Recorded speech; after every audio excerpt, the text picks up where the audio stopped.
হে রুদ্র, তোমার বন্দনা করি।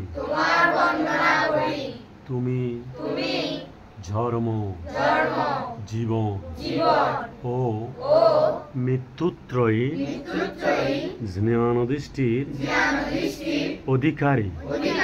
তুমি আমাদের বেঁচে থাকার জন্য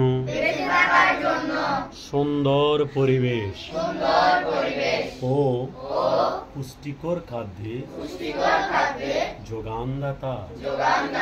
তুমি আমাদের সকল ভয়ঙ্কর রোগ ব্যাধি, মহামারী, মহাসংকট থেকে রক্ষা করো। অমৃতত্ব হতে নয়। ওম জয় শিব শম্ভু। ওম জয় শিব শম্ভু। ওম জয় শিব শম্ভু।